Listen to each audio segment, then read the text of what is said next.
Picture rural Oklahoma in 1933, hard on the heels of Black Sunday's dust storms. The Great Depression has shackled the plains, and destitute farm families live by the almanac, praying each morning that the topsoil still clings. In a clapboard shack in Pauls Valley, Ollie Imogene Shepard, Jean, to the world that will one day know her, enters life as the fifth of 10 children. Electricity is a rumor, and indoor plumbing a distant luxury. The only constant is the somber cough of a hand-cranked radio carrying the Carter family across the prairie night. Music is not entertainment here.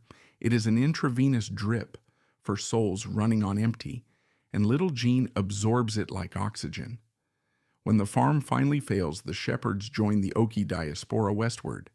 Their decrepit truck lurches through Texas, New Mexico, Arizona, until California's Central Valley unfurls like a mirage. Visalia is cotton country, sun-bleached, sweat-ruled, and brimming with migrant families desperate enough to pick dawn till dusk. Jean, barely in middle school, takes her turn in the rows, singing to cut the monotony. Neighbors pause to listen. "Girl, you sound like a grown woman who's lived 100 years, one old picker mutters, wiping dust from his brow. She pockets the comment the way a miner tucks away a promising nugget. By 15, she is clocking swing shift hours at the Army Depot to help feed 9 siblings, then rushing to a borrowed pawn shop base at night. She and her best friend Billy perform at church picnics as a novelty. 2 teenage girls wielding upright strings, almost as tall as they are. The applause tells Jean there is a future beyond the depot's rattling conveyor belts. She takes her savings, buys a cheaper guitar, and starts haunting Fresno's fading honky-tonks, one of the few places where a kid can earn $1 without lying about her age. The Melody Ranch girls blossom from those smoky rooms, a 5-piece, all-female Western swing band at a time when girls are expected to harmonize prettily while men do the heavy lifting. They pile into a rattling station wagon playing VFW halls, veterans wards, even dusty rodeo arenas where the scent of manure rolls right up to the footlights. Between sets, Jean rewinds each performance in her head like magnetic tape, dissecting every flub until the next crowd roars louder. One night in Bakersfield, Hank Thompson, a rising star with a knack for talent spotting, leans on a stage-side post, arms folded, eyes fixed on the petite bassist ripping through Milk Cow Blues. Afterward, he strides over. "Kid, Capitol Records needs to hear you," he says, sliding a phone number across the sticky bar. Jean stares, as if he has handed her a one-way ticket to Saturn. Capitol's Hollywood studio is a long road from migrant shacks, but in late 1952 she stands there, 18 years old, clutching a borrowed dress that still smells of the last girl's perfume. The label execs are skeptical. Women succeed as duets or novelty acts, not as standalone honky-tonk voices. Jean steps to the microphone anyway, straightens to her full 5'2", and belts Crying Steel Guitar Waltz, like her life depends on it. The take crackles with barbed wire vulnerability. The control room chatter falls silent. A contract slides across the desk before she reaches the door. Then comes 1953. The Korean War's inching toward an uneasy truce, a flood of yellow telegrams still puncturing American kitchens, and Ferlin Husky has a half-finished recitation called A Dear John Letter. The narrative demands a female reply. Ferlin remembers a feisty kid in Hollywood who sings from the gut. 2 weeks later, Jean's voice answers back on wax, plain, wounded, and unafraid of anger. When the single hits jukeboxes, it detonates, first on country stations, then astonishingly on pop charts that rarely tolerated a twang. By autumn, it sells 1 million copies, making the teenager the first female country artist with a certified gold record. In roadhouses from Oregon to Florida, Bartenders slap a "No Dear John Letter" sign over the Wurlitzer to stop patrons from draining quarters. Overnight fame is a carnival ride with loose bolts. Jean's tour schedule doubles, then triples. She sleeps upright in a swaying Cadillac between El Paso and Shreveport, thumbs lipstick on in gas station restrooms, dodges advances from disc jockeys who see a young woman thousands of miles from home. She is learning on the fly to be her own bodyguard, accountant, and press agent because there are precious few mentors in a business that still views women as intermission acts. When one promoter tries to dock her pay for talking back, she plants cowboy boots on his mahogany desk and refuses to budge until the cash appears. Word spreads quickly. Jean Shepard doesn't scare. Nashville listens. In late 1955, the Grand Ole Opry votes her into its sacred Saturday night circle. She's 22, one of only a handful of women granted membership. Backstage veterans whisper that her songs are too hard edge. Yet every time the curtain rises, working-class couples dance cheek to cheek in the aisles, recognizing their own messy lives in her lyrics. Jean can't afford the frilly gowns favored by Opry queens. Instead, she stitches rhinestones onto secondhand skirts and wears them with pride. "I dress the way my audience feels, rough but still shining," she chuckles to a reporter. The line becomes her unspoken manifesto. At a package show in 1959, she crosses paths with a tall West Virginia baritone named Harold Hawkshaw Hawkins. He is 7 years older, a war veteran with a gentle grin and a pair of stage boots polished like midnight. Hawkshaw admires Jean's refusal to be patronized. Jean admires Hawkshaw's steady calm in a whirlpool of ego. They fall in love not through candlelit dinners. Tour life offers few of those, but through miles of shared highway, passing coffee thermoses back and forth as the sun rises over endless asphalt. In 1960, they marry, vowing to build a family that will outlast the fickle applause of fame. The newlyweds buy a modest brick house in Hendersonville, Tennessee, close enough to the Opry microphone, yet far enough for an acre of quiet. Neighbors often glimpse them slow dancing under porch light, after midnight shows, the kind of simple intimacy fame usually devours. When their first son, Donnie, arrives, Jean nurses him on a tour bus bunk, while Hawkshaw croons lullabies 3 feet away. She records, "The root of all evil is a man," tongue-in-cheek, yet friends know the marriage is her safe harbor. By late 1962, Jean is pregnant again, her voice mellowed, but still razor-sharp. Meanwhile, country music is on the cusp of crossover glory. Patsy Cline's Crazy Rules, jukeboxes, Cowboy Copas plans a comeback, and new rock and roll rhythms are nipping at honky-tonk's heels. On March 3, 1963, after a charity concert in Kansas City, a small Piper Comanche lifts into rough weather carrying Cline, Copas, Hawkins, and pilot Randy Hughes. Jean, grounded by doctor's orders, kisses her husband goodbye with the casual faith every touring spouse must master. The plane never reaches Nashville. News flashes across radio bulletins the next morning. Jean catches it alone in her kitchen, 8 months pregnant, clutching a coffee cup that will not stop trembling. A photograph later shows her at the memorial, belly strained against a black dress, face ashen but eyes dry, every tear reserved for solitude. Funeral flowers wilt, sympathy cards yellow, and still the bills arrive. Jean refuses to become a tragic footnote. She stands at Hawkins's freshly carved headstone, vows to raise their children without charity, and books studio time before the month ends. Friends worry the grief will fracture her voice.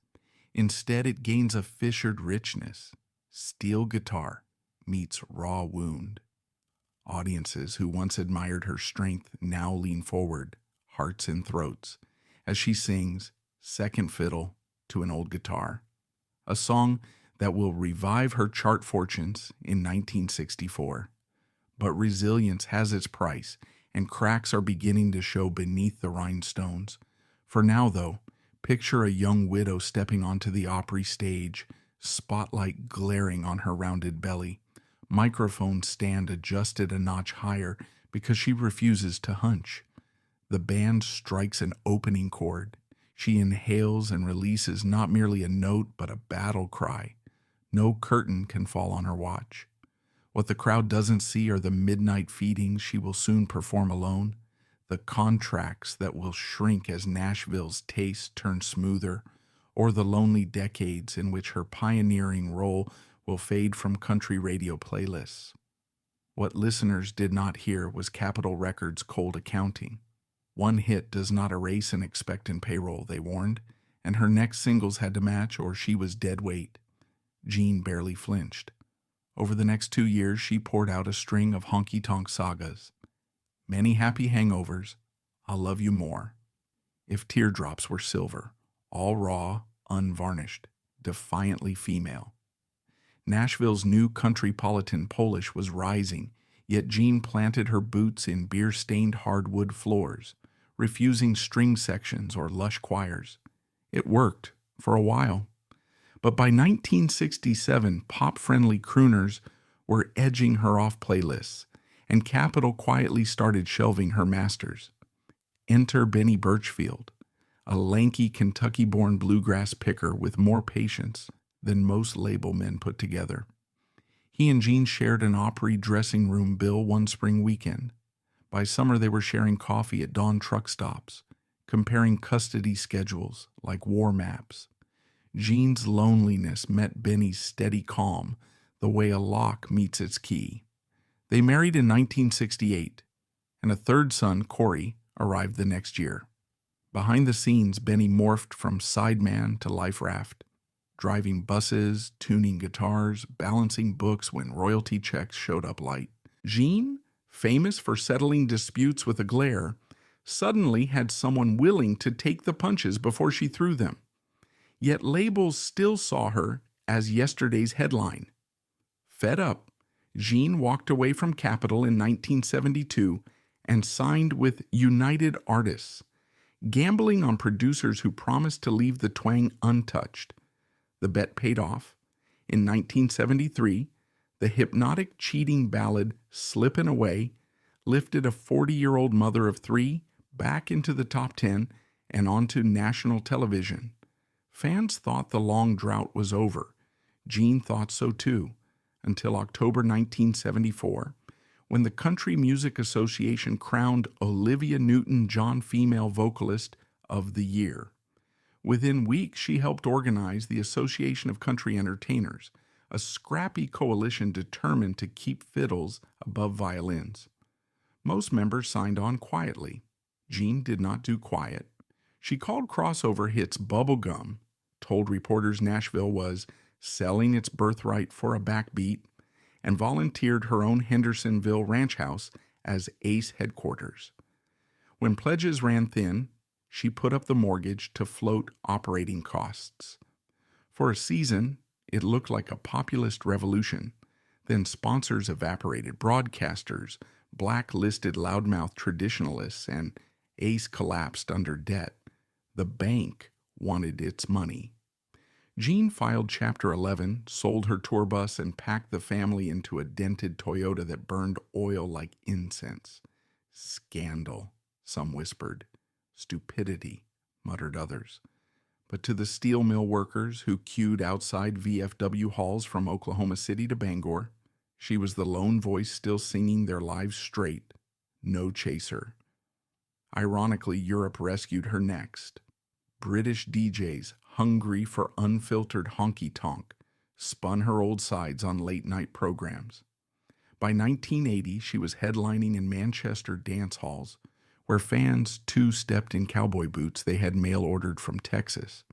A BBC host introduced her as the original honky-tonk angel, and she wept backstage, first from pride, then from the absurd thought that she had flown 4,000 miles to feel at home.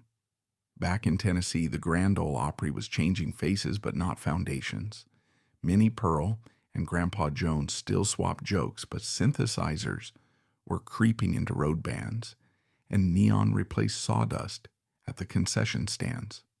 Jean, now a silver-haired firebrand, patrolled hallway corners like a matriarchal sentinel. Legends recall her leaning into fresh-signed youngsters. Play a country, or I'll haunt your encore, and then hugging them so they understood the threat was love, not ego. She championed Vince Gill's high tenor, applauded Patty Lovelace's Mountain Edge, and barked at label reps when they suggested sequined spandex for teenage ingenues. Country girls sweat, she quipped, let them wear sleeves. Her bluntness bred rumors of feuds. In truth, Jean separated critique from malice with surgeon precision. She and Bill Anderson disagreed for decades on how far tradition could stretch, yet he introduced her Hall of Fame segment in 2011 with moist eyes. Jean never ran from a fight, he said. She just made sure it was worth having. That night, flanked by Reba McEntire and Bobby Braddock, the 78-year-old accepted her bronze plaque and winked at the crowd. Took y'all long enough. The honor came not a moment too soon. Parkinson's symptoms had started nibbling at her right hand, turning a once fearsome handshake into a trembling flutter she hated. She kept the diagnosis private until balance problems forced her to plant one palm on the mic stand during sets. Even then, she joked with ushers that the stage was crooked, not her legs. On November 21, 2015, her 60th anniversary, on the Opry, Jean performed Slippin' Away, seated on a stool, and retired with a smile so wide it swallowed the tremor. Don't clap because I'm leaving, she told the audience. Clap because I showed up this long. 10 months later, she entered hospice. Benny brought a portable record player, spinning Carter family hymns as she dozed. Her sons took turns holding the Hall of Fame medal against her chest so she could feel its weight even after vision blurred. At dawn on September 25, 2016, Jean exhaled once as though pushing through the final syllable of an encore and was gone. News outlets hailed a forgotten trailblazer, a phrase at once flattering and damning. How, fans asked, could a pioneer be both? The answer arrived brutally 3 months later. Jean's 18-year-old granddaughter, Icy Hawkins, had stayed in the family home to keep Benny company. In the early hours of December 17th, a violent boyfriend forced entry, stabbing Icy before Benny, himself wounded, halted the attack with a revolver. 2 fatalities, 1 elderly survivor, and headlines that reignited only to fade within a news cycle. The family issued a single statement. Jean taught us to stand up to bullies. We carry that forward. Tragedy once again was soldered to the Shepard name, but so was resistance. Such darkness risks overshadowing the legacy, so pause and tally the facts. Jean Shepard logged 60 straight years on the Grand Ole Opry stage, longer than any woman and most men. She was the first solo female country artist to earn a gold record, the first to front an all-girl band on national tours, the first widow to demand full pay after a husband's death, left promoters wavering. Her 1950s lyrics tackled adultery, alcoholism, and female autonomy a decade before the women's movement reached Nashville. Loretta Lynn has cited Jean's fearless storytelling as blueprint. Reba credits Jean's vocal sawdust for teaching her that pretty is optional, powerful, and mandatory. Modern acts from Brandy Clark to Margot Price still quote Jean's rule, truth sells longer than polish. And that, friends, is the nuanced, uncompromising, and ultimately triumphant saga of Jean Shepard, country music's first lady who slipped momentarily from the spotlight, but never from the fight. Her career teaches us that fame bends with fashion, yet authenticity endures like bedrock. She reminds every listener, especially those who feel overlooked, that the surest defense against oblivion is a story sung without apology. May we all find the nerve to sing ours half as loud. That's a wrap for today's video. If you enjoyed it, smash that like button, drop us a comment below, and don't forget to subscribe so you'll never miss our new content. Thanks for watching.